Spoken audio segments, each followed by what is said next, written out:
Okay, hello internet. So we're going over flats. We're going to add design details to various flats. I wanted to show you this handout called Trousers, and this is an example of the level of detail that you could be striving for, but you might not get to this point for this project, like as a beginner. But this is the type of thing you can be aiming for, at least by the end of the class. If you can get to this level of detail for this project, that's great. But this is kind of end game goals. Is that clear? Yeah. Would you be able to just explain how you get the tapered lines? Because I forgot. Yeah, I'm going to review that. Good question. Yes. Other questions about that? All right. Yes, so this has lots of movement lines, which you guys might not be on top of the movement lines yet. Maybe you're working on just getting basic shapes down. And to be honest, for this project, like that's absolutely fine. But this is kind of like a professional level flat that is kind of the end goal. So in Adobe Illustrator, last week I talked about the pen tool, and I'm just going to review some of the drawing tools really quickly. I'm going to choose, actually, I'll just do it in our afternoon class flats project from last week. So I changed my mind. I'm going to start a new file. So I'm going to make a letter document. This is why I wanted to start a new file. I like to say these things each time. I'm going to make a letter document. I like to work on letter when I'm drawing flats because the proportions of the flats, like the proportion of the width of the line and all of that, work better on 8.5 by 11 than a larger size.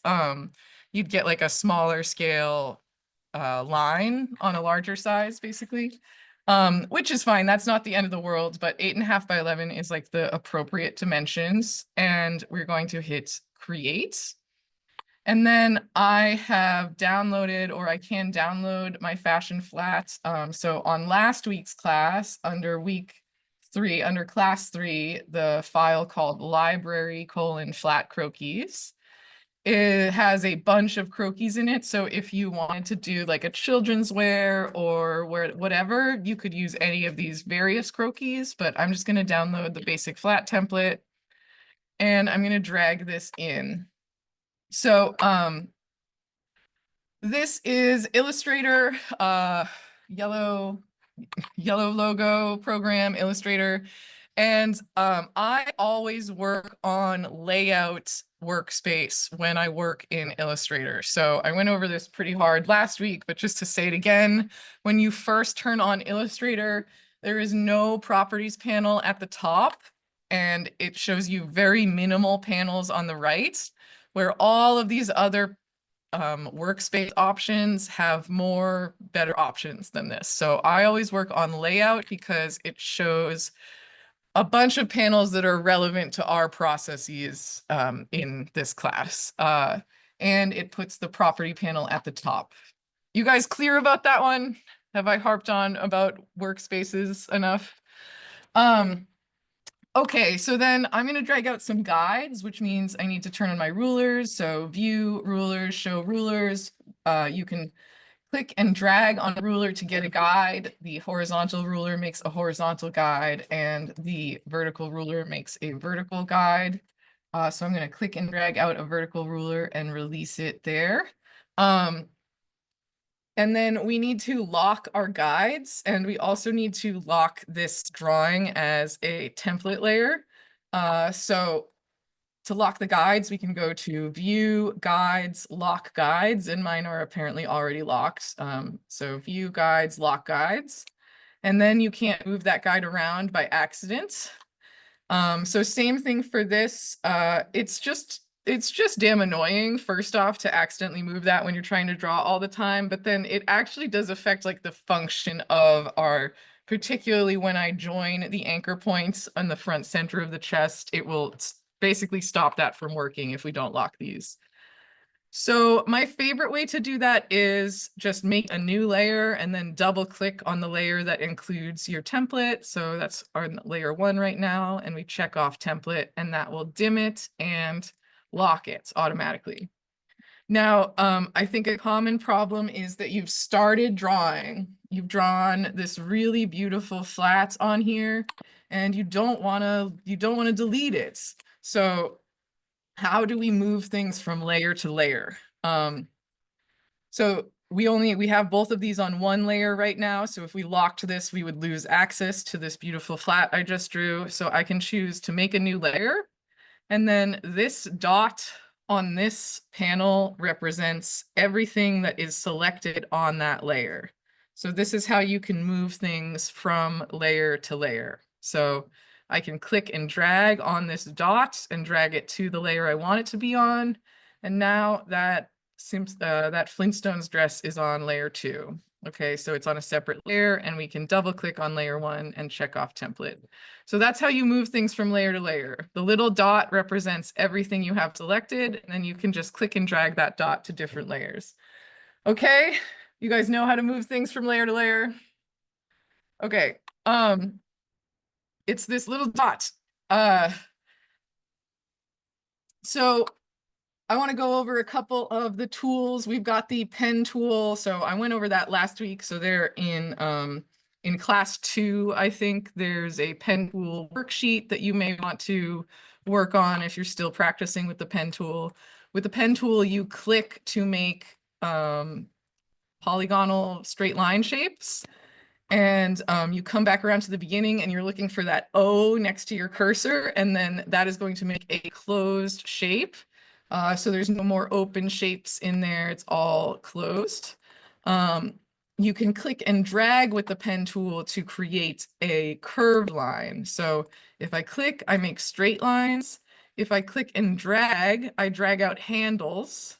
These handles I'm dragging out are invisible, and they are affecting the line behind me and the line in front of me at the same time. So the future line that's invisible and that line we've just drawn behind. So as a beginner though, when I was using this tool, I might not use it that way at all. I may just use it to get the anchor points in the correct spot. So I can make a polygonal shirt here. And then where I want there to be curves, sorry, hit enter to end your pen line or return. Where I want there to be curves, like for this anchor point, I can come up here to the word convert, and I can convert it to a smoothing point. So same thing for this one, I can convert. So as a beginner, I would just use the pen tool to get the anchor points in the right spots, and then I would convert them into smoothing points as needed. So you don't have to nail things with the pen tool right off the bat, or any tool. You can always grab your white selection tool, which edits individual anchor points, and adjust handles, convert from a curve point to a corner point, or a corner point to a curve point. That's the pen tool. The curvature tool takes 3 dots to make a curve. And if you want to make straight lines with it, you have to double click on the lines. But some students really prefer this one. And then I actually think that a benefit of this that I frequently forget about is that the pen tool can take straight lines. It can make them into curved lines with one click. So if I have this rectangle and I grab the curvature tool, so the curvature tool has the tail, the pen tool, no tail. This is the curvature tool. If you grab the curvature tool and click on a straight line, it will instantly bend that line. It does add an anchor point, but it's actually kind of great for this particular usage. So I really like it for that. All of these are anchor points that it's added. But the only way to do that without the curvature tool is to grab the pen tool, have this selected, and then the pen tool will add anchor points. And then I can switch back to my white selection tool, and I'd still have to convert this to a smoothing point because it's a handle. And then I finally have a curved line. So it is a little bit faster in that use case. That's the curvature tool. We've got all the shape tools. Those are great. And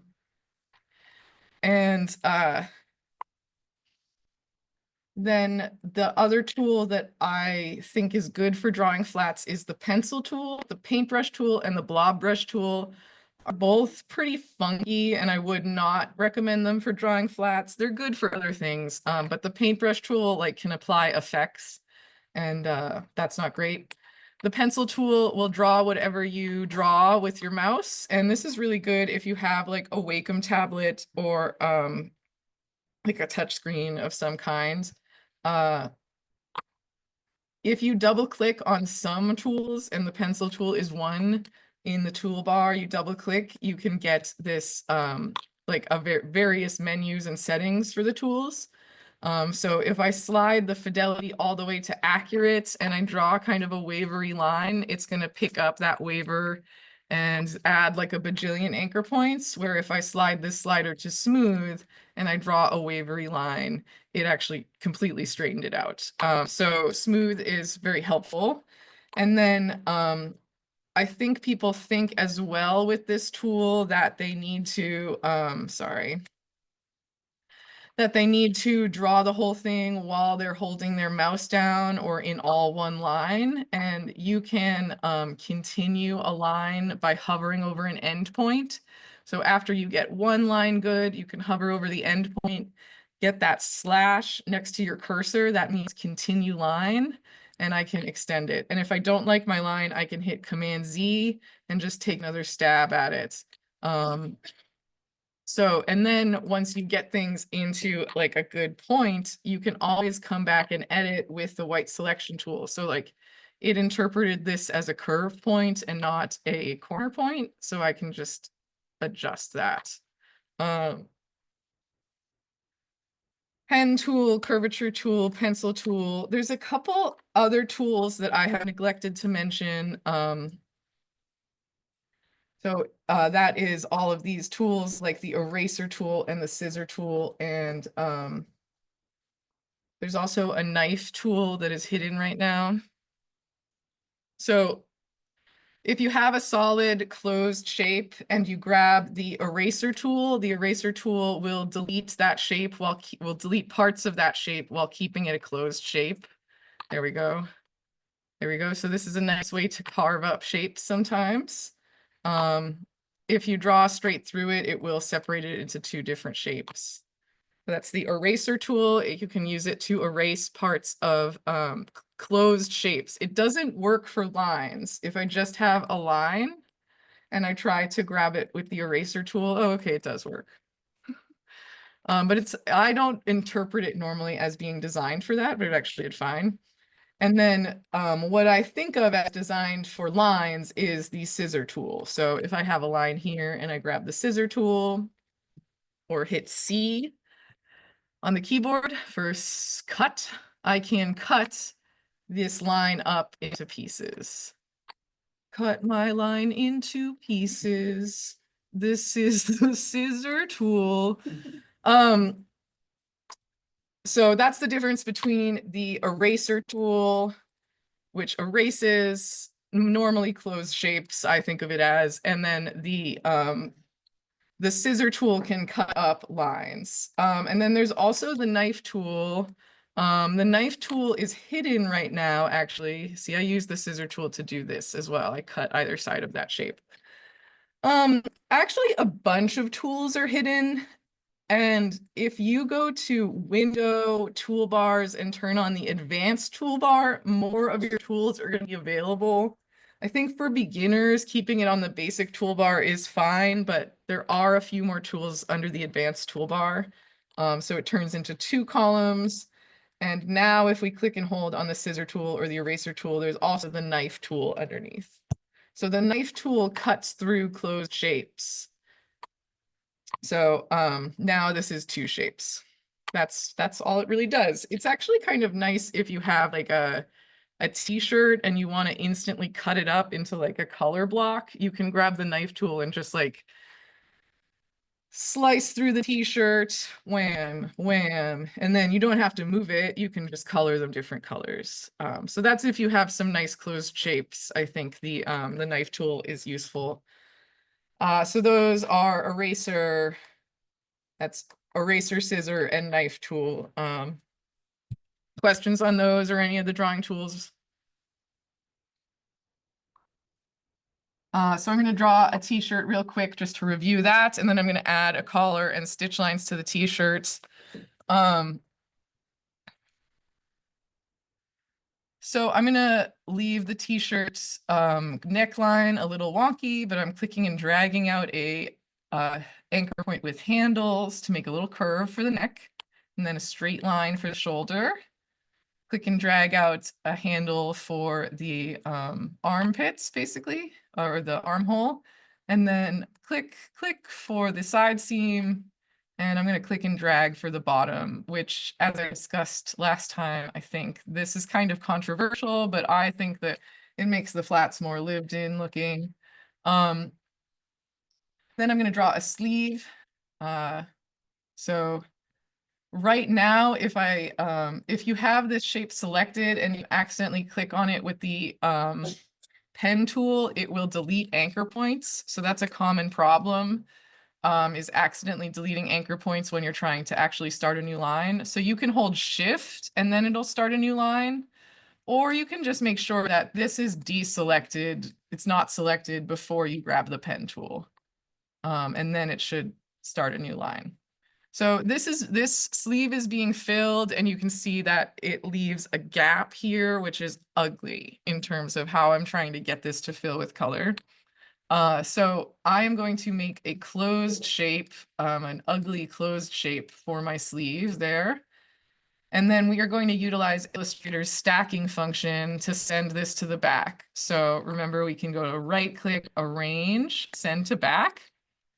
Or you can readjust the stacking order as well in the layer panel. So if you click on this little caret next to the layer, you can see everything that is on the layer, and you can also reorder the stack that way. So if you're more familiar with Illustrator, that will feel more familiar to you, or if you're more familiar with Photoshop, sorry, that will feel more familiar with you in terms of stacking order. I don't like doing this because sometimes when I'm drawing a flat, I will have hundreds and hundreds of things on the same layer. You guys good? You got a question? I can hear you. Okay, cool. So that stacking order. Are you guys cool with that? Are layers going okay in Illustrator?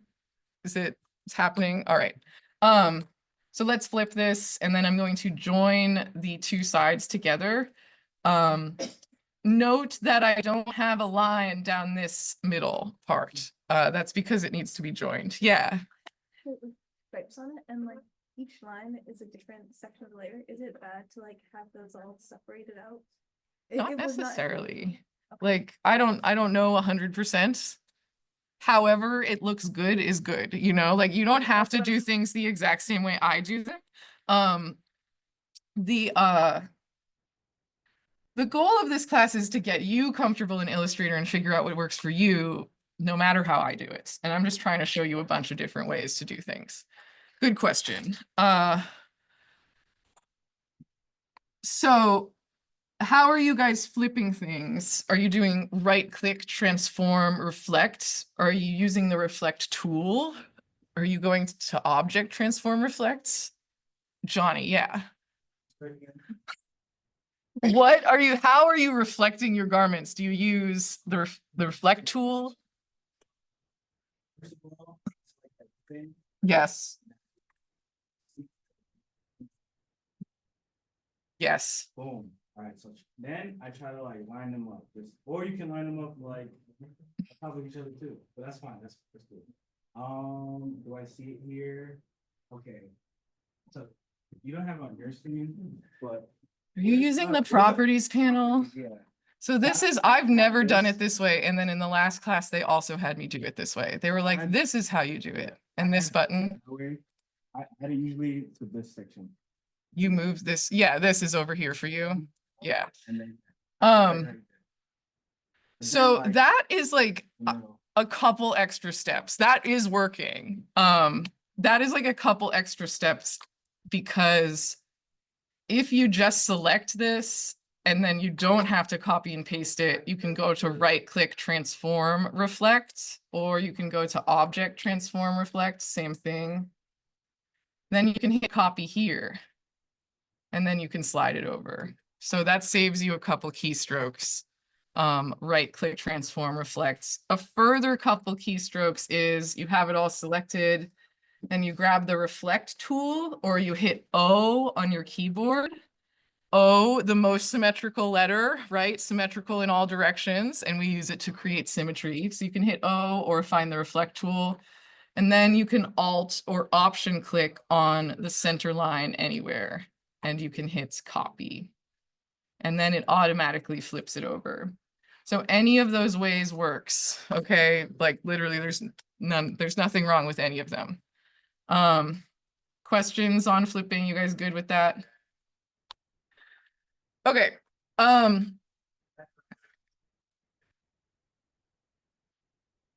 We are going to join these together, but really briefly, I want to review what join does in Illustrator. So if we have like the left side of the shirt is over here, and then we'll choose another color. Oops. We'll draw the right side of the shirt and then choose another color. So we have one side and the other side.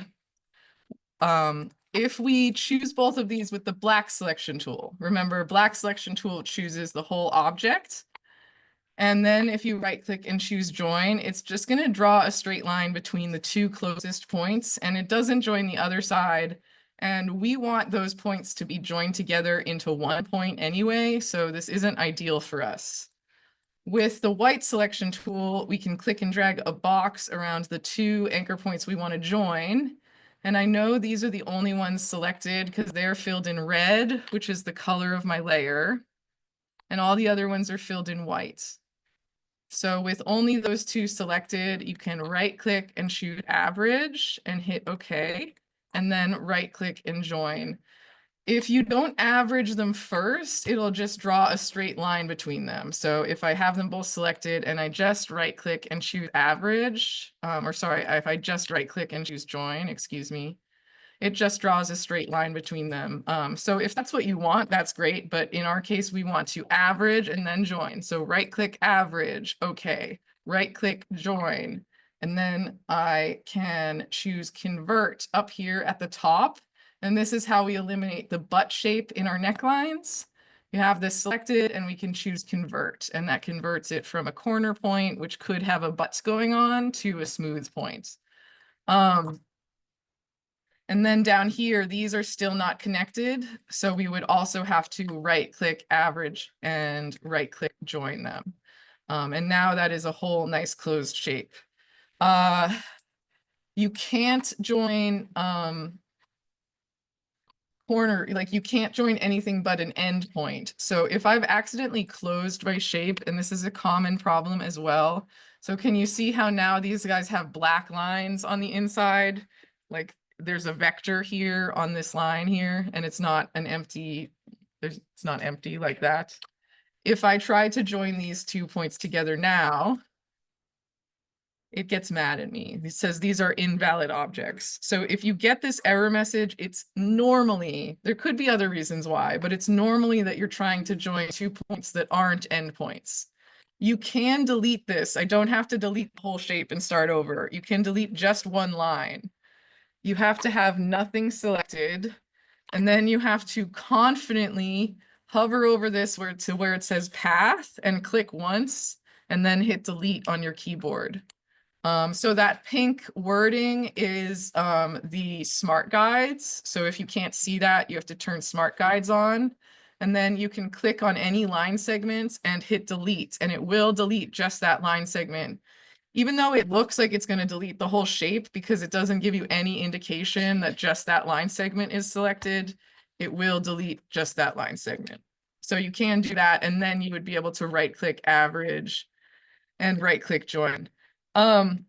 Last year, the students got mad at me because I didn't tell them about this keyboard shortcut until towards the end of the semester, and they accused me of gatekeeping.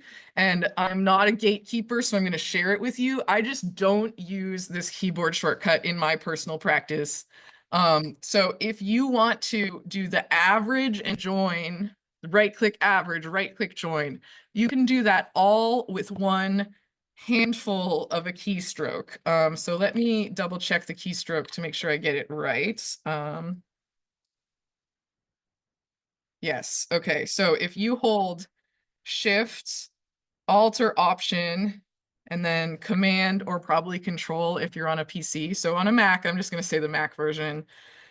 Shift, Option, Command, J. You have to have two endpoints selected, my bad. So with the white selection tool, select just those two endpoints. They are filled in red, the rest of them are filled in white.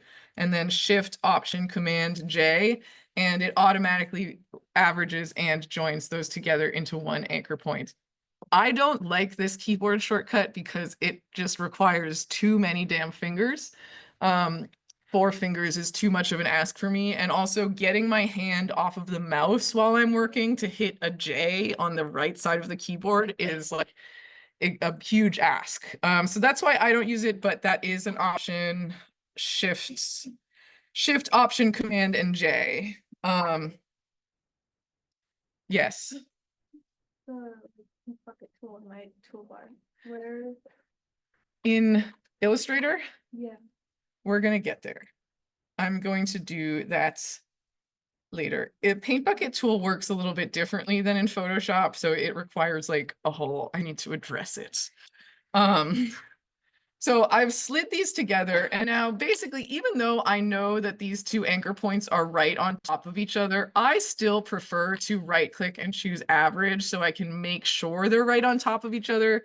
Because if they're a tiny bit apart, then we won't be able to get rid of the butt shape as easily. So then I can choose right click join. And then if I have this anchor point selected, do you guys know how to get rid of the butt shape? How would you do it? With what button? Top left is like a little. Yes, yes. Convert to smoothing points. Exactly.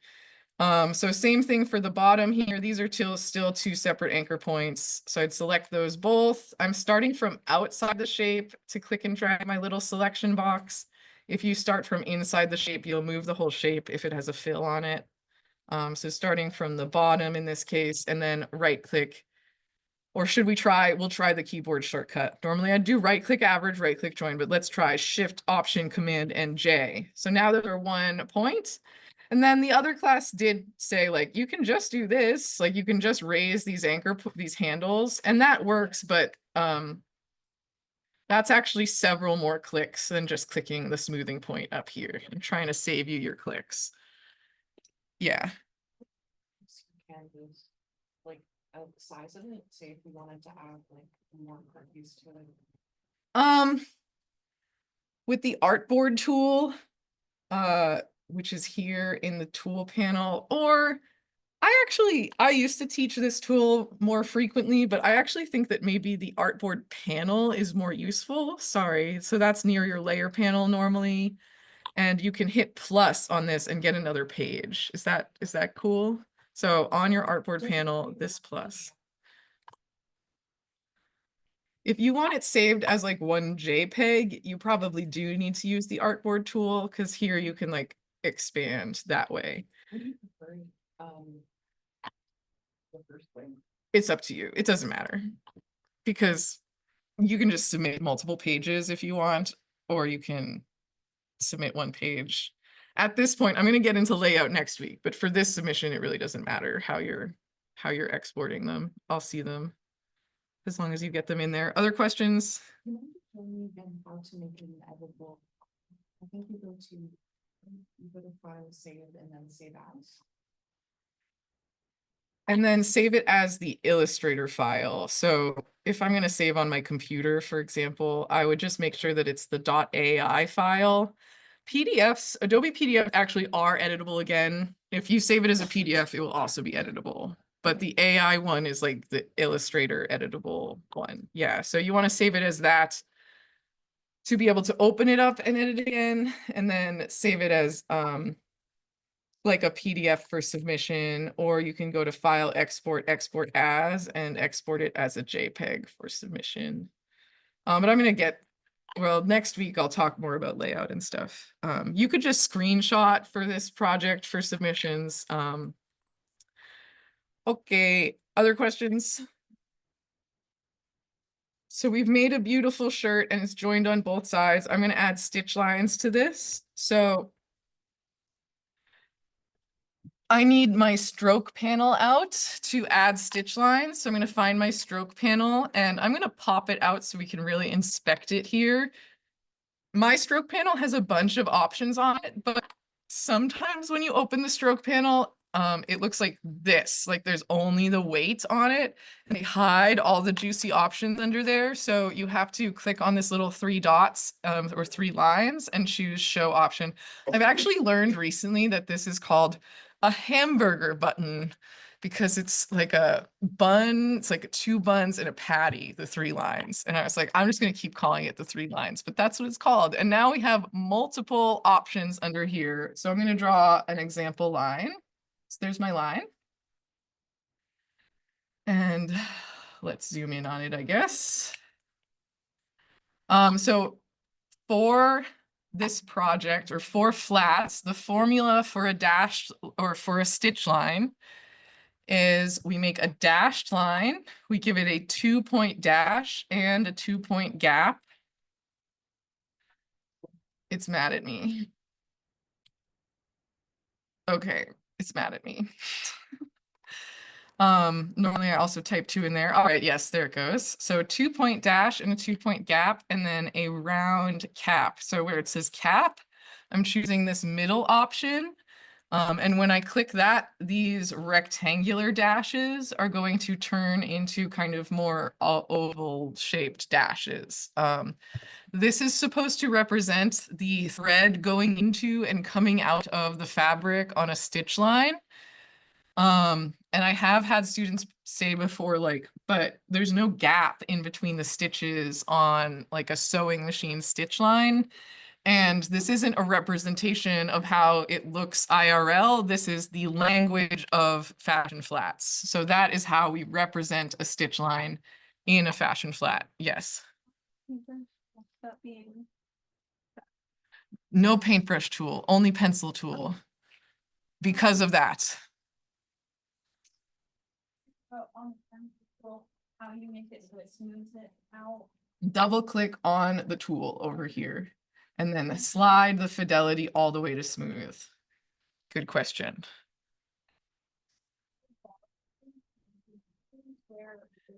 This is the stroke panel. So it was initially next to the gradient panel over here on my layout workspace. But if you can't find it, you can go to Window Stroke. Cool, good. And then, yeah, sometimes it, I shut it off actually. Sometimes you have to turn on the rest of the options, like I said. And then, yeah, the formula is it's a 2-point dash and a 2-point gap and a round cap. And that round cap is more important than you think. That really makes it look like the thread is like going into the fabric and coming out of. So that's important. Other questions? So now let's draw the stitch lines on here. You could just draw a stitch line. So like I'm gonna grab the line segment tool and it automatically applied a stitch line to it, but let's say it doesn't automatically have a dashed line. The line segment tool, you click and drag out line segments. It's not like the pen tool where you click and then click to make the various endpoints. You click and drag with it. So then you could select the line, you could choose dash line and give it a round cap, 2-point dash, 2-point gap.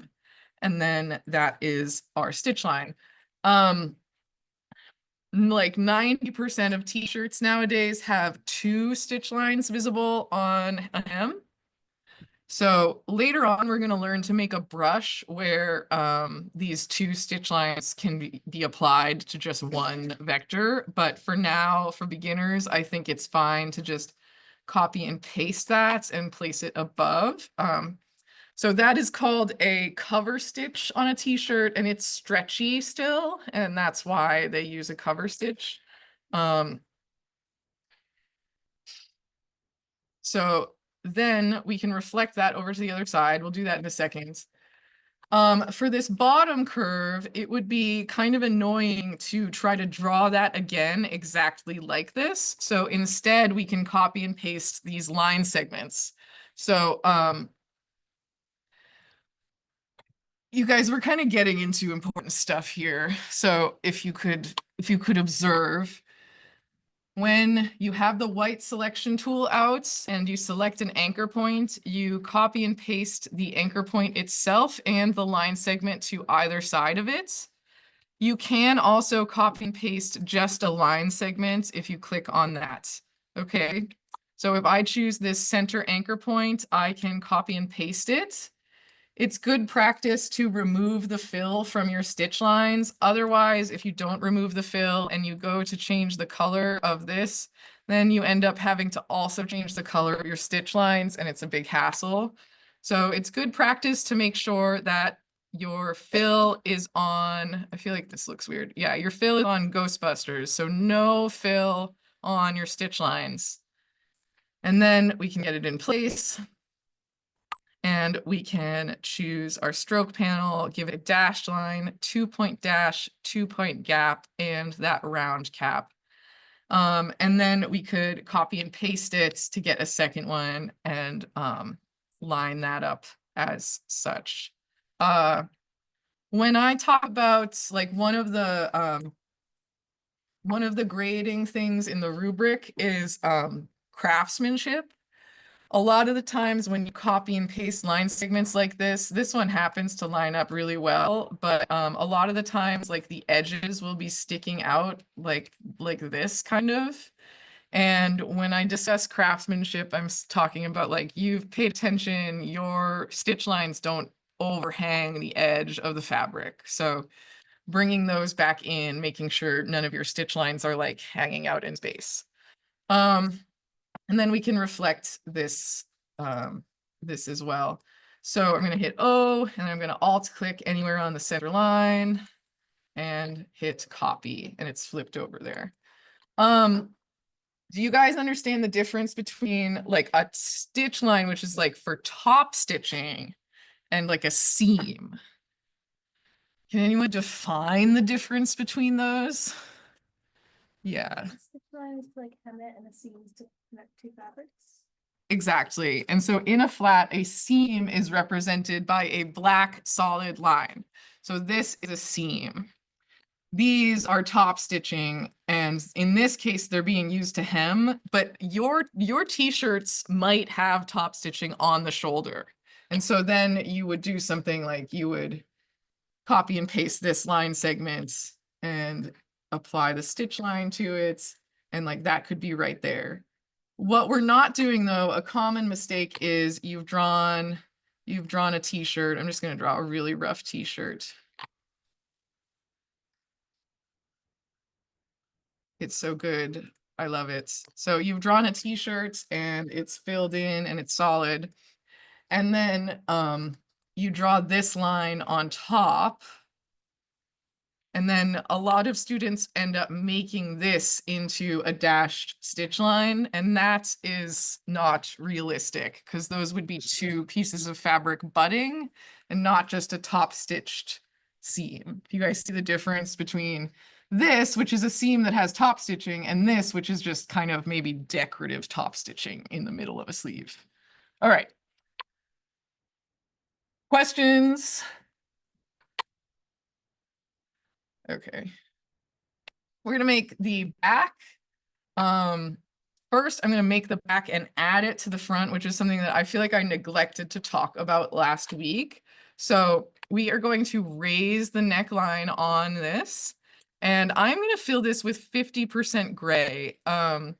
So if we look at fashion flats, let me find an example like these. All of the interiors of these are filled with gray. Can you guys see this? I don't see a lot of eyes. I know you're trying to get work done, but yes. So they're filled with gray. So that's how we represent that that is the back of the fabric. So what do I mean by 50% gray? When I hover over this swatch, it equals K equals 50. And CMYK, K is black. I don't know why. So K equals 50, which means it's 50% black and 50% white. So it's a medium gray, and then we can slide this in. It should kind of snap onto there, but if it doesn't, you can grab it with the black selection tool. This is a pro tip from anchor to anchor. So if I'm hovering over this and it says anchor, and then I drag that to another anchor, my cursor will turn white, which indicates to me that it's snapped. So that's a little pro indicator. And then we can choose right click, arrange, send to back. And now we have that back there. Yes. Yes. I looked away briefly. I'm still working on the top stitching there. Yeah, how do you top it? Oh, good question. Yeah. So, I mean, you can just copy and paste and that works. Would you have to make it one page first? Like for having it in my house, Yeah, so then you just have to move 2 anchor points for the center point or something instead of one. Yeah, it would just be an extra click. Yeah, so I just raised the neckline, or yeah, you could raise 2 anchor points there to be in the same spots. And then I made it 50% gray. And then I dragged it into place, and I was blabbing on about how we can drag it from anchor point to anchor point, and then my cursor will turn white, which means it's snapped. And then we can right click, arrange, send to back.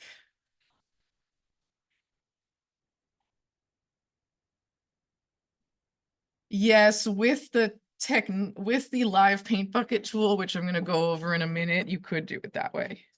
Yeah, I'm focusing, and most of my lectures are going to focus on this closed shape technique, but there's really nothing wrong with using the live paint bucket tool. I just think it's a little bit less durable long term, but it'll work. All right, so many hands. Yes. Do you have another question? yeah, and I think this isn't time for it. I just want to ask you, probably go over it later, like how to get the color swatches, because mine doesn't have. You can answer that later. I'll do it on yours. The reason you don't have it, just to address it for the future, is that you went to open here or file open and you navigated to your templates. And then for some reason, it doesn't open the swatches. So that's why I drag in the template instead for the future. Yeah, but it's weird. Or it just, yeah. Other questions? Yes. Did you have one? Your color transparent. Oh, like semi-transparent? Like, oh, yeah. Okay. Yes, you can. But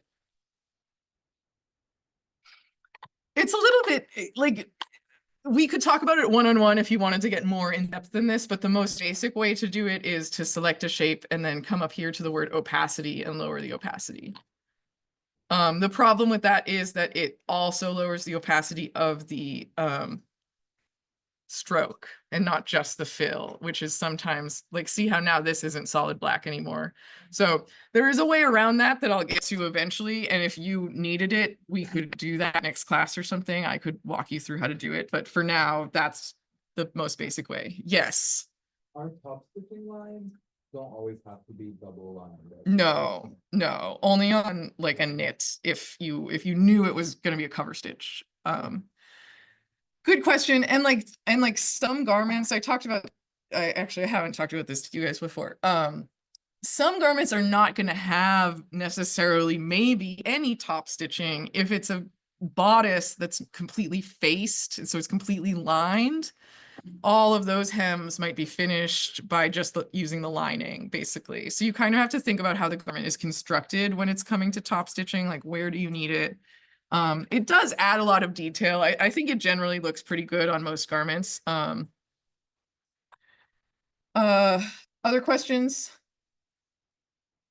All right, I'm going to do a collar now really quick, and then I think we'll do stitch lines on a skirt. So I'm going to select both of these center anchor points. And remember, if you have an anchor point selected and you copy and paste, it selects the anchor point and then the line segments to either side.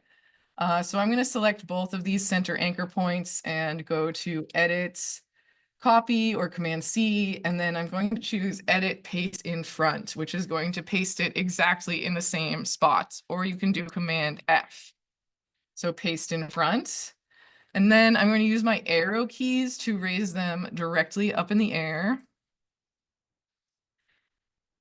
And I'm going to lower one of them. And we're also going to make sure that these have no fill, so Ghostbusters on the fill.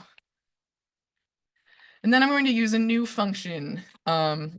So we could have tried to draw these by hand, but this is a way that hopefully you can start utilizing like these types of tools to draw faster. So if we have these copied, we can go to Object, Path, and then Offset Path, not Outline Stroke. I always get confused between those. Offset Path, and it draws a shape around the shape you have selected that's offset from that shape. So even though this units is in inches, you can type in units into Illustrator. So I could type in cm and it would convert to centimeters to inches, basically. But I'm going to type in 4 and then the letter PT.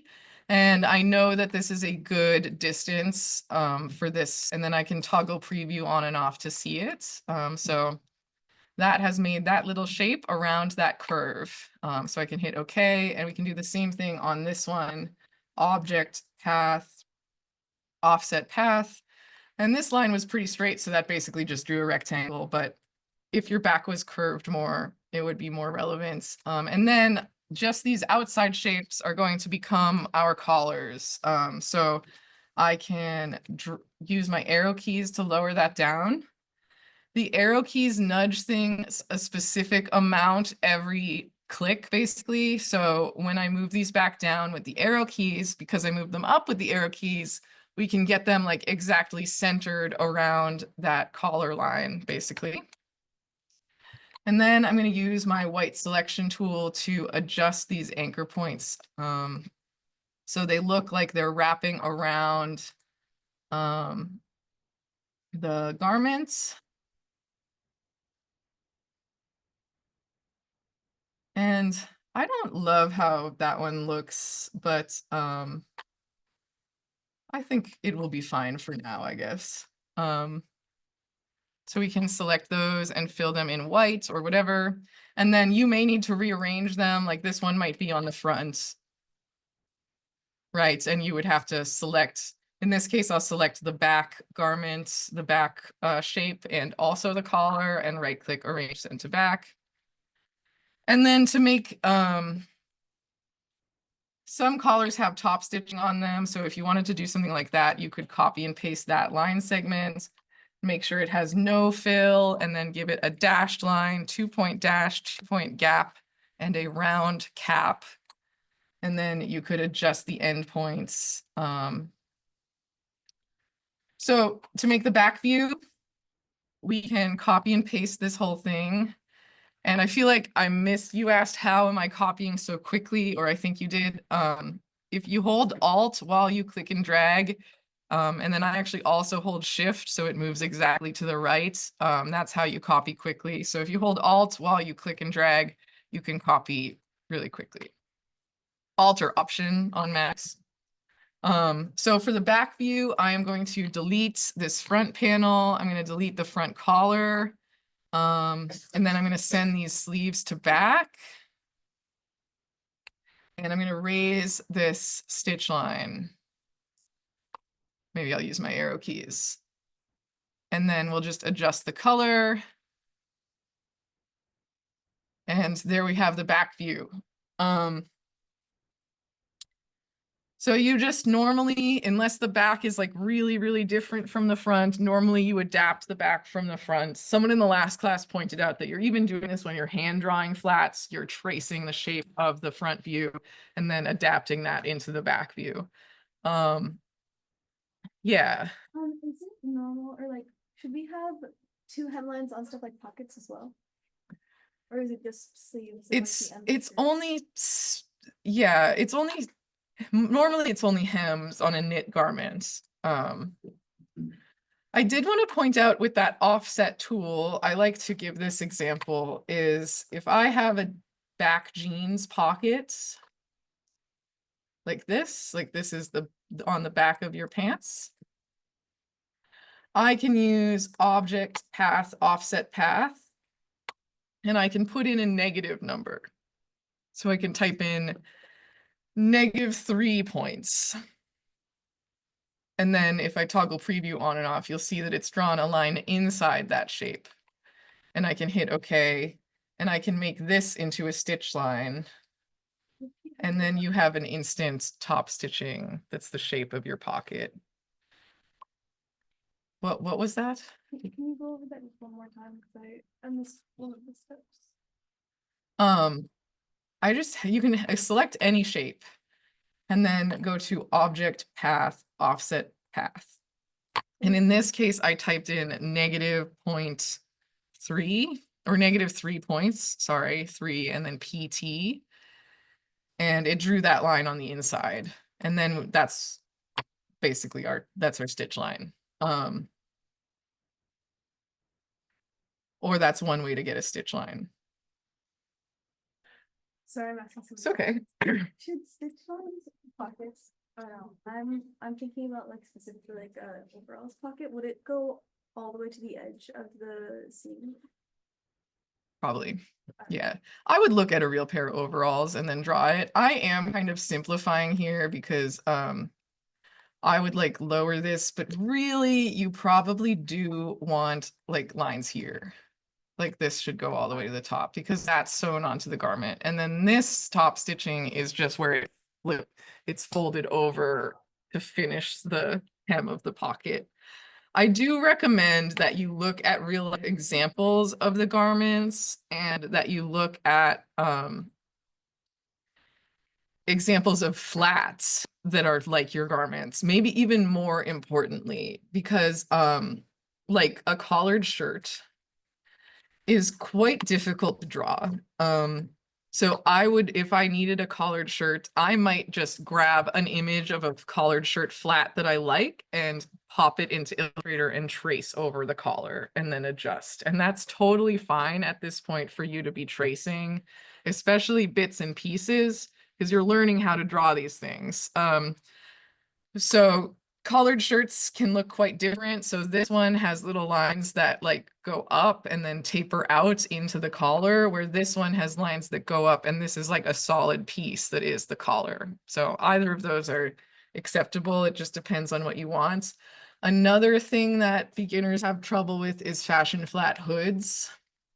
So there's like a bajillion different ways to draw a hood. So I would just, if you need to draw a hood, pick one that you like and attempt to draw that or trace it. See, like, look at all these different examples. You can draw hood up, hood down, half folded, craziness. So I do think you should be like doing visual research basically and construction research as an aside. Other questions right now? So I'm going to make a new layer and draw a rough skirt. I guess I'll start with a waistband today for fun. Let's get rid of that dashed line. And I'm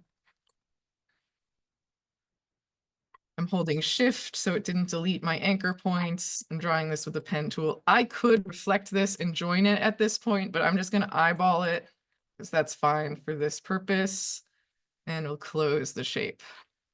So now we have a waistband and a curved A-line skirt. And I'm going to add a bunch of anchor points to the bottom of this.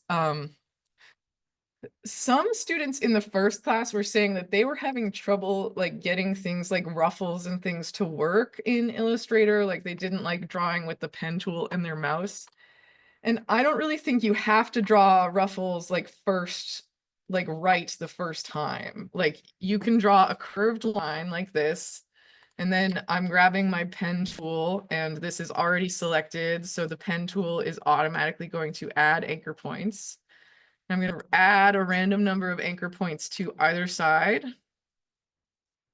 And then if we zoom in on these anchor points, you'll see that because they were added to a curved line, they were born with handles. So each square anchor point has circular handles, and we can just start grabbing those handles and turning them so they're vertical. And if you turn these all in the same direction, you get this S curve shape. And if you turn them in opposite directions, you get more of a C curve. So you can make ruffles like this by manipulating shapes. You don't have to draw the ruffles with the pen tool like right off the bat.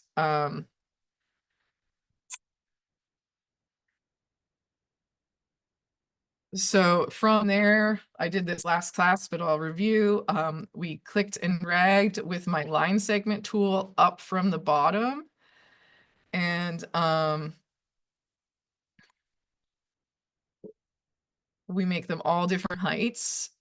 For this variable width profile to work for this particular step, you have to draw them all from the bottom up.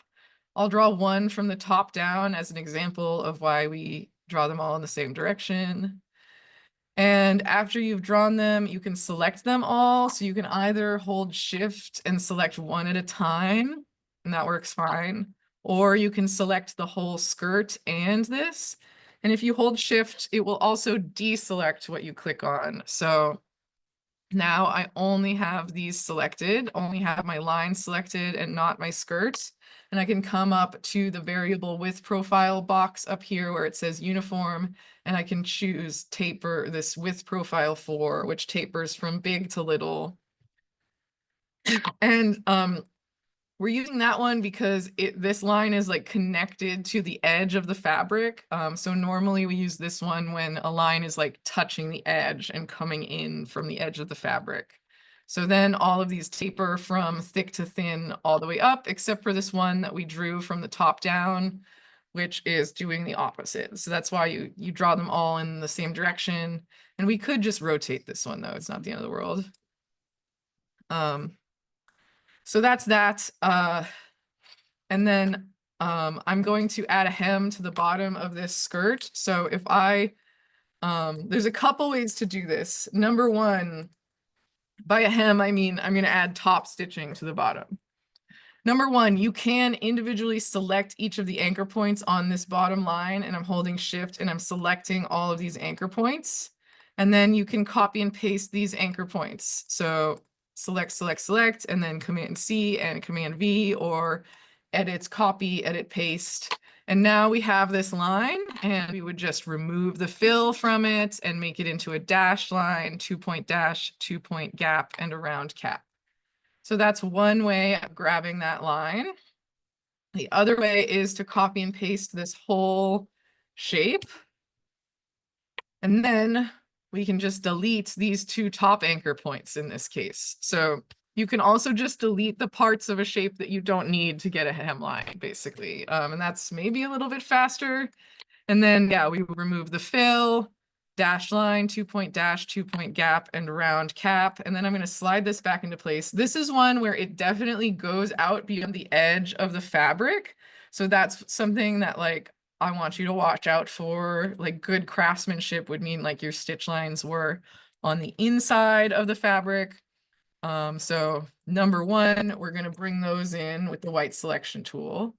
And then what looks really good for the skirts this type of skirt that I've drawn is if you then take each of these anchor points and you place them right on top of the vertical line.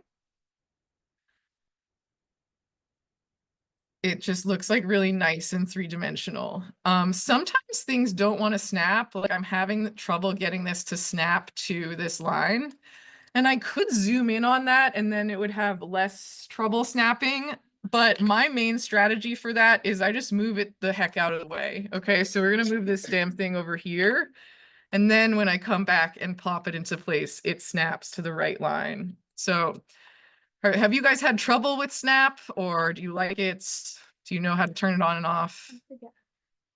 So under view, snap, so snap to point or snap to glyph. I think this is what is causing is like having, yeah, so snap to point is what was snapping it to those lines.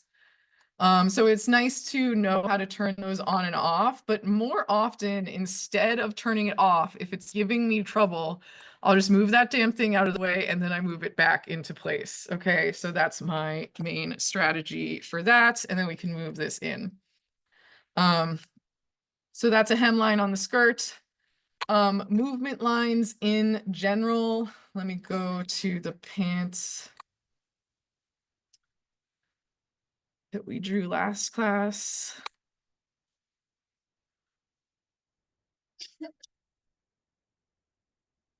Oh, so we have half a pants.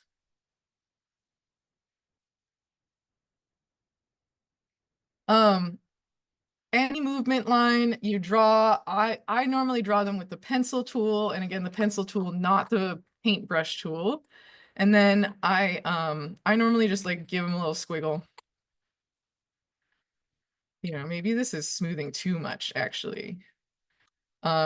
Take a couple stabs at it, and then any movement line or fullness line or anything like that is going to be a has to have some sort of taper on it. So it doesn't matter which one really. It probably should taper at both ends if it's an interior fullness line. And then yeah, you can also add some that show like more movement in the legs and stuff, but every single one has got to have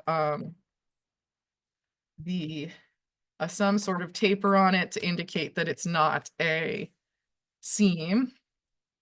I mentioned this last class, but a common problem with pants is that you guys will draw the pocket floating in the middle of the leg like this, and this is impossible. Maybe you could make a placket pocket like this, but it would have more detail around the outside anyway. So a normal pants pocket touches the waistband and it touches the side seam. You can compare it to this pocket, right? Touches the waistband, touches the side seam. And then they might have top stitching.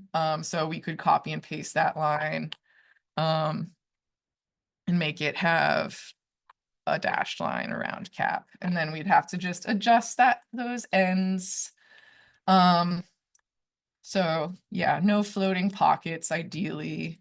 And then you could pop that back pocket I drew. Do I still have that, or did I delete it? I'm curious. Oh, this is the wrong. I do still have it. So the back of your pants could have like this on it. The front of your pants would probably have a J curve. So the zoom thing is messing me up. Oh no, we switch over here.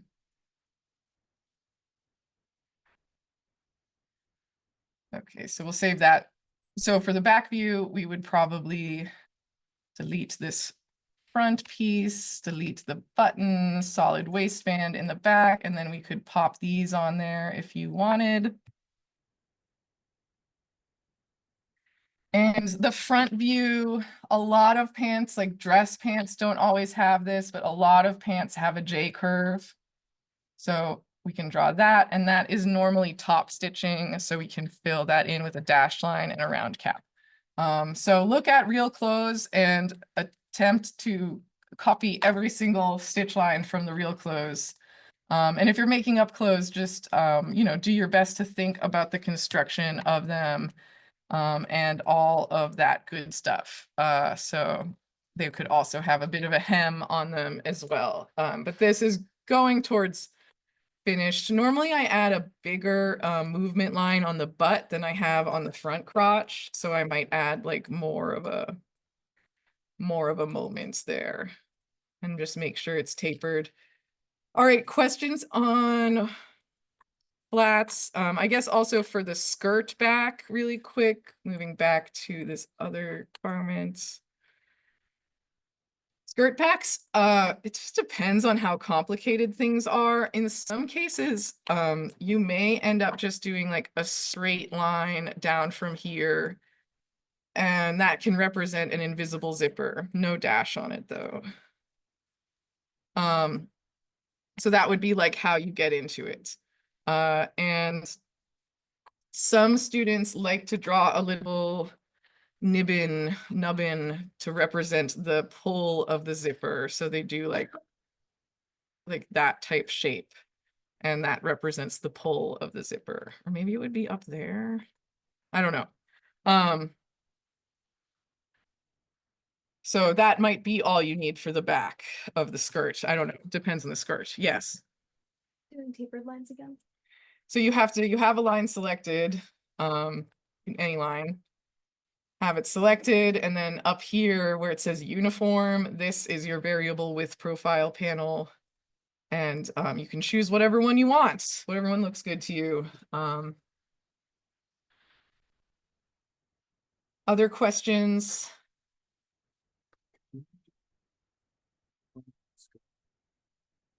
Yeah, if you just select all the anchor points, that's one way. You can like just select them all, and however many you select, you can copy and paste and then turn that into the stitch line. So you could select them all and do it that way, or the other way I did was I copied this whole base shape here, and then I deleted these two upper anchor points, and then I'm left with that whole hem. And then we're removing the fill, dashed line, round cap. And then I just adjusted all of the anchor points so that they matched up better with the movement of the skirt. Other questions? Is anyone doing exposed zippers in this class? Yes, you are. Well, Oh, yes, you have a that, question? when I copied all the anchor points of the two side segments. You don't need the end anchor points. Yeah, you don't need this anchor point or this one, like the corner ones. Did you have a follow-up or did that get it? And you are using exposed zippers in this project? Okay, so I have a brush that I want to explain that in today's class, class 4, it's the bottom-most handout here. It's called Library : Zipper Brushes. And you can download this and upload it into your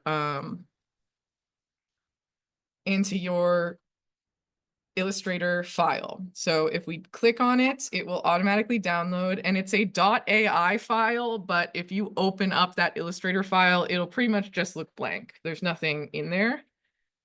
The way that you access it is in your active Illustrator file. You can go to Window Brushes and find your Brushes panel, Window Brushes, and here is my Brushes panel. And then we're going to talk more about brushes another day, and you're going to learn how to make your own zipper brush and your own custom brushes. But for this project, I wanted to save those of you who were interested in using an exposed zipper some time. So we now look for this little library button in the bottom left of our brushes panel. We can click that and choose other library, and then navigate to our downloaded zipper brush library. And when we hit open here, we have 3 brushes available. So I'll just draw a squiggle, I guess.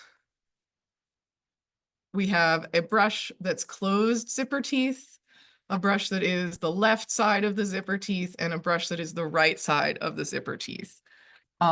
These are transparent right now, so they don't accept color. You can add color to them. If you have it selected and you want to add color to it, you need to make sure it's perfectly right first, and then you can go to Object Expand.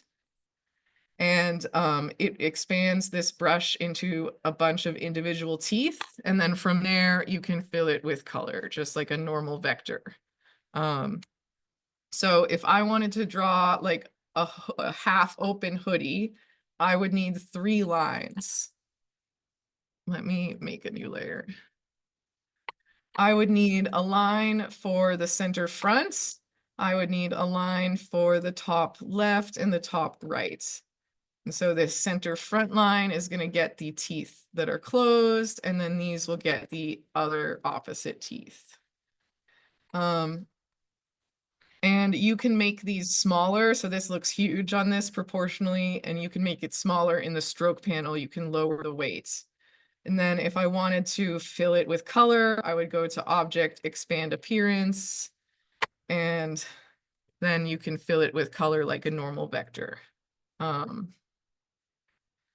I would make a zipper pull that covers this. There's more info on making accessories and things like that. We just like kind of don't have time to get too deep into it. But if you're making a ton of accessories, I do recommend you watch this video. It's by So Heidi, so it's not by me, and it's about the Illustrator Shape Builder tool. And I think that's useful, but I just don't have time in this lecture.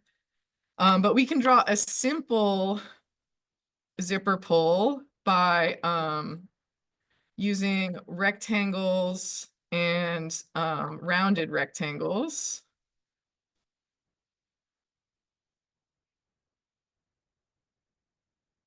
Right, something like this is actually that is a zipper pull, right? There's nothing really wrong with that zipper pull. It's fine.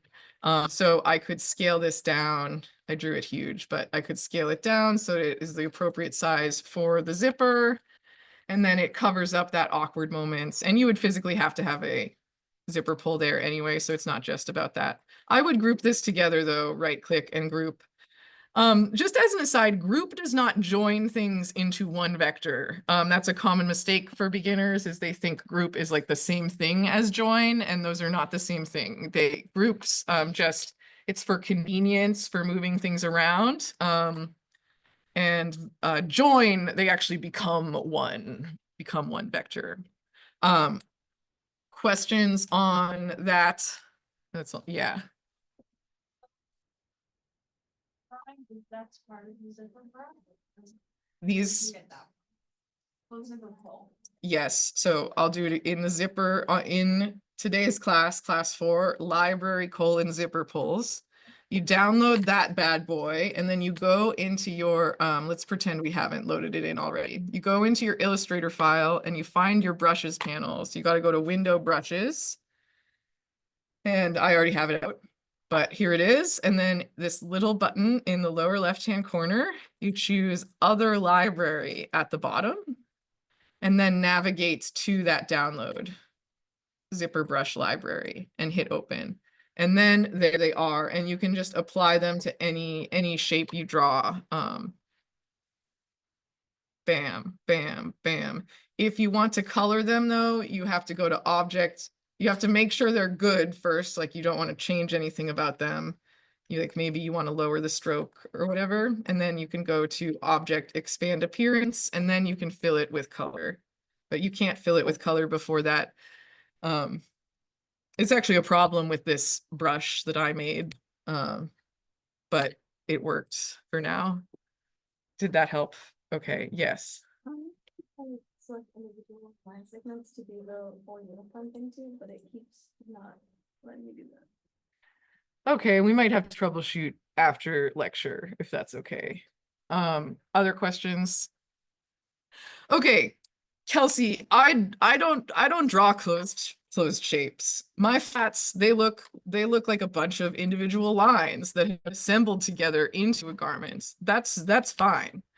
So I really focused on, like, for this t-shirt, drawing nice closed shapes, and I do think that this is the most durable way to draw flats, but it's not the only way, and there's really nothing wrong with using the live paint bucket tool. So that's what I'm going to go over now. So a lot of beginners, when they draw flats, they'll draw like the collar, and then they accidentally end the line, and then they draw the sleeve, and then they accidentally end the line, and then they draw the body, and then they accidentally end the line, and then they reflect everything. And oops, copy.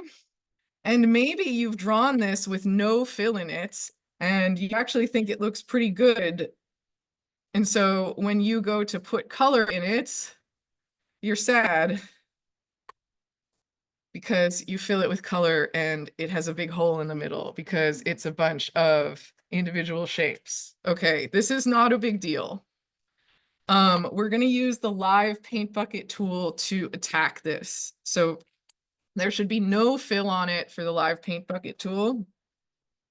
And if you have stitch lines,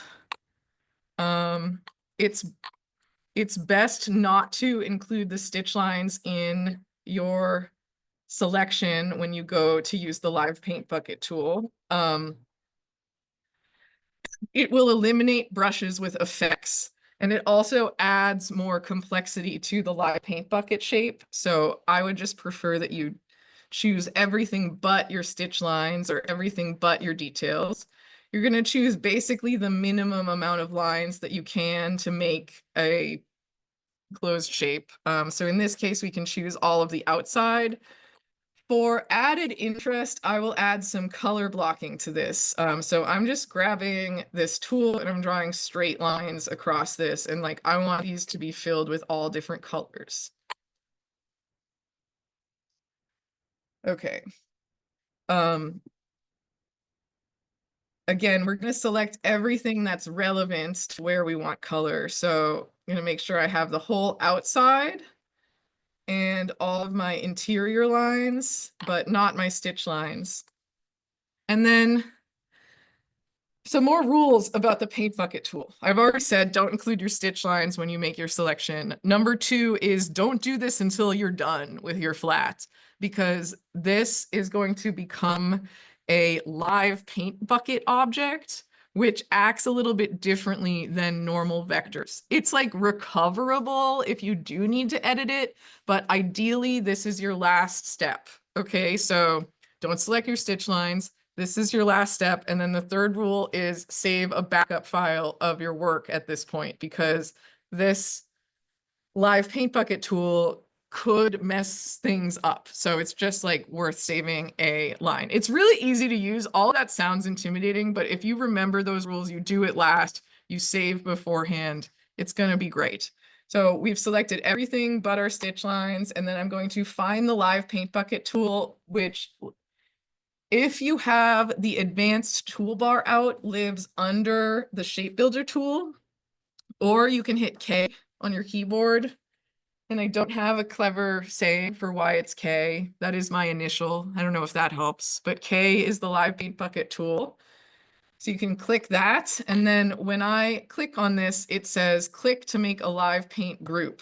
So it is going to become another type of object, a secretive object called the live paint bucket group.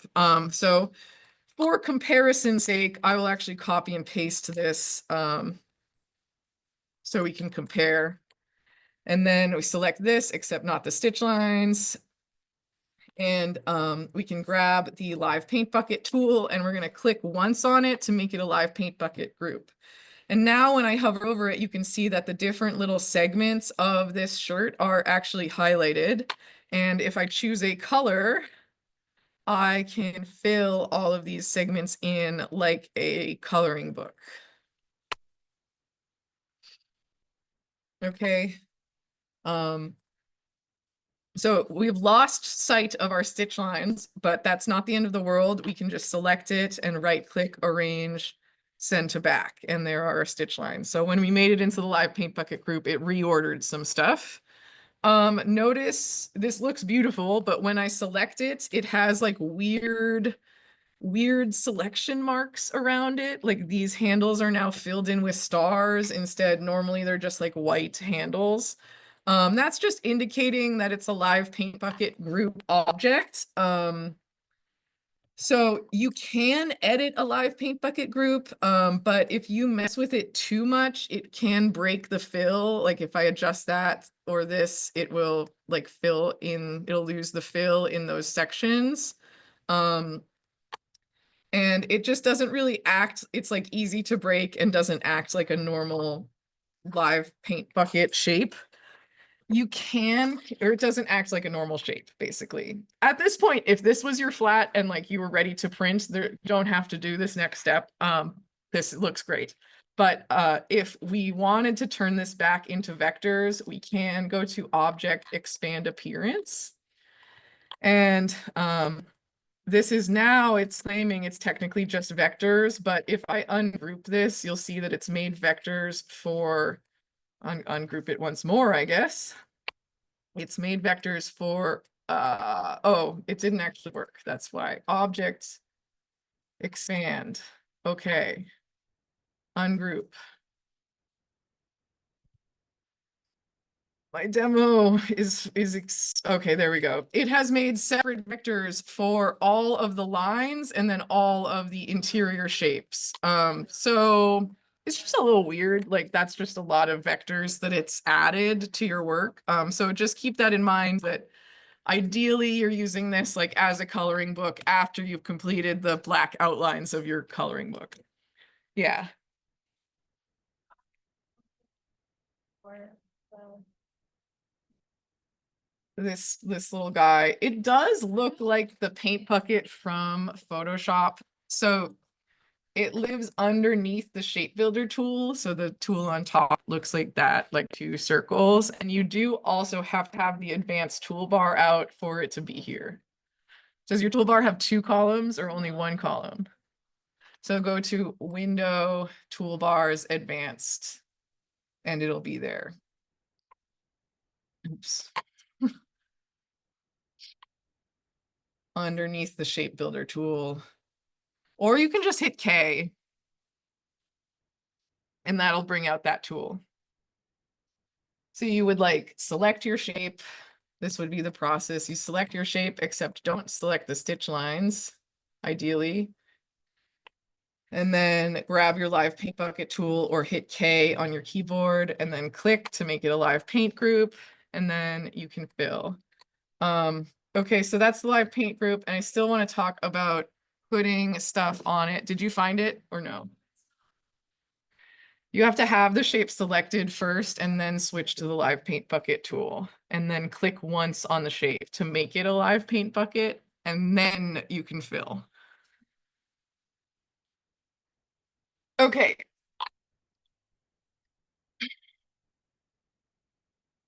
I'll walk you through it in a minute then.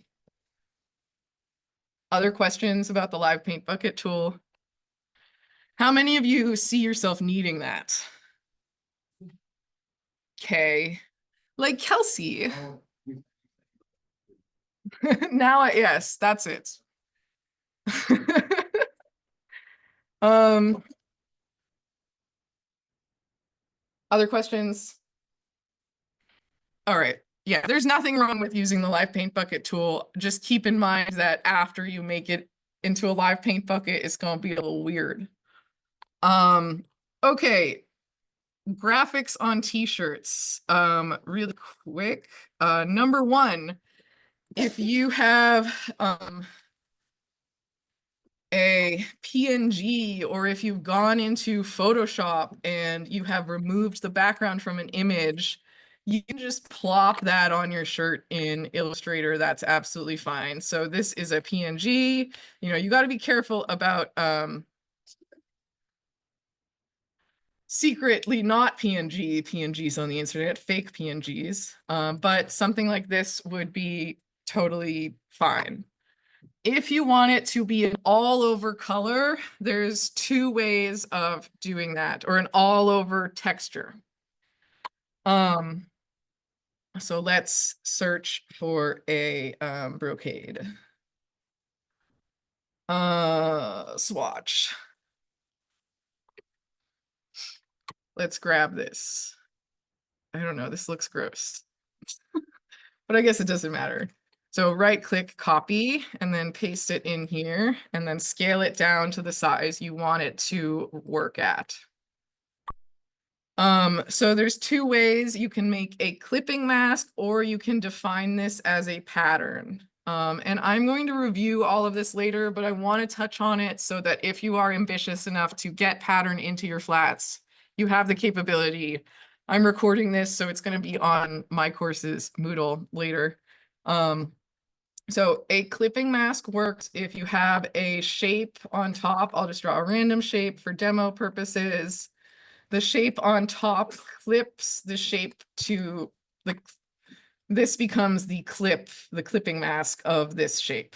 So this will become the shape that I have on top. So I select them both. I have them both selected and then right click and make clipping mask, and it clips it down to shape. It does lose the black line around the outside edge, and that is where we would need to double click on it. So double clicking enters isolation mode, which is mostly just a nuisance for you guys at the beginning, and you hit escape to get out of it. But it does have a purpose, which is it allows you to edit groups without ungrouping them. And a clipping mask is a type of group. So this moves together right now, but if I double click on it, I can move the image separately from the mask. And I can also click on the vector of the mask and I can apply a black stroke to the outside. Yeah. You like stitching, even if you can't see it. Great question. Yes, I guess if there would be stitching there, you should throw it on there. But you are welcome to, and this is something I feel like I should have mentioned this when I was doing stitching, but if you're designing a black garment, so we choose the fill and we fill it black. You can't see any of the detail on this, right? Because the lines are black too. So the options for a black garment or a dark garment in general, or dark pattern, are you can make the stitch lines a bit lighter. Sorry, you can make the stitch or the strokes a bit lighter and we can see the strokes that way. Or you can make the strokes black and the fill a bit lighter. I think this is risky because a lot of times when you print it out on the printer, it just comes out really dark anyway and you still can't see it. So it would require kind of a test print ideally. And then so that's what you can do if you're using a dark thing. If you want to, like 90% of the time, we're representing the stitching with black lines and all of the outside lines are black. I would basically almost always keep all of the outside lines black unless you're designing a black garment. But if you're designing a garment where the stitch lines are going to be in color as like for a decorative reason, so I'll select just my stitch lines or something, you could make your stitch lines like blue stroke or something if you wanted to. If that was like a decorative element to your garments, you could change the color of the stitch line. It's a little abnormal, but for our floats, you know, that would be fine. This is why no fill, but I accidentally added the fill, so it's my fault. So you could change the color of the stitch lines as well. Good question. Other questions right now? Did that make sense? Most of the time it's black, but you can change the color if it helps. Okay, so right click release clipping mask to remove a clipping mask. So we could take this shirt, bring it to the front. It has to be on the front of the stack. Right click, arrange, bring to front. And then we could select both of these and right click, make clipping mask, and then pop that back in place. And we'd have to double click on it and then select the outside edge to get that black outline back on it. Or you can do layers of things. So like if you can't remember how to get the black outline on there, you could have a backup copy with no fill or no fill in it. So we make this into a clipping mask and we've lost that stitch line, but then we can just layer this right on top and get that back. So you can also do things with layers. So that's a clipping mask. That's an option. The other option is to define this shape as a pattern. Later on in the class, we are going to learn how to make a seamless pattern out of a swatch like this. So we could take this and actually make it be like an infinite wallpaper, basically. But for our purposes today, we can just go to Object Pattern Make. And this is going to add this swatch to the swatches panel. So Object Pattern Make. And then it gives you this little message and you can just hit OK there. And you can see the seams in this, but that's okay. And then you need to move this panel. And I think this is confusing for beginners. You have to move this panel and then you can hit done. And now this is a swatch in your swatches panel. So you can use it as fill. The problem is that it's a little bit harder to control the placement. So for beginners, I recommend clipping masks.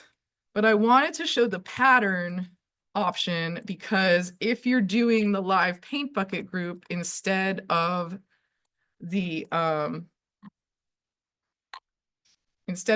options, so this is still a live paint bucket group. If you're doing a live paint bucket group instead of making nice closed shapes, the only way to get pattern on here with the live paint bucket is to define the pattern as a swatch here. So now we have a swatch in there and I can just use that to fill instead. Ideally, I would have scaled this down further if I wanted it to be smaller. Like ideally, you scale it down to the size you want and then you go to Object Pattern Make and you hit OK. So really quick, a good trick is to use the word seamless in your image searches. So I can choose denim. I can write denim seamless texture. And sometimes we're going to learn how to do this, but sometimes people have already done the work of making a seamless texture for you. So if we copy this and we'll do it on we'll make a jean skirt and we can paste it here. Make sure you're on the right layer, unlike me, paste. Ideally, you scale it down to the size you want it to be at on your garment. That's easiest. And then you can go to Object Pattern Make. You have to have it selected, Object Pattern Make. Then you have to find the word done at the top, and it's almost always covered by this pattern option panel the first time you use this tool. I wish that they would change it so that this pops out 1 centimeter lower, but you can find the word done and you can see this is seamless pattern. So we can just fill this with that pattern. If you are not at the point of fabric swatches, you don't have to put them in your garments. You could fill it with solid colors and you could include a fabric swatch on your layout page maybe, or something like that if you aren't going to be able to get to this, and you're not required to. You can do just solid colors for this project. Questions? Yes. Does the pattern like stay in your swatches? Only in this document. Okay. So like if I open up another document, those swatches aren't in there. Yeah. And when we get to that, we'll talk about how you can move them from the easiest way to move them is to copy and paste just really quick. Like this fabric swatch, if I want to get it to another document, I can copy a shape that is filled with it onto this document. And then there it is. So that's the easiest way. Yes. Or Johnny first. Yeah. Finish. You able to also like customize the pattern color? Or is that... Yes, but I can't, there's no time today. But you and I could go over that next week or something. Easiest way for you, if you already know Photoshop, is bring that old swatch into Photoshop and change the color there, save it as a JPEG, pop it back in here. That's extra steps technically, but for right now, that's how you would know how to do it. Other questions? Yes, or yes, didn't you have a question? Oh, cool. Okay. Other questions? All right, so for homework, you're supposed to finish your flats as much as possible. They should technically be in their final form for next class, 5 looks, front and back. I'm very available, so hit me up. You please don't tear your hair out before sending me an email. I would hate for you all to be bald next week. All right, I'm gonna stop recording.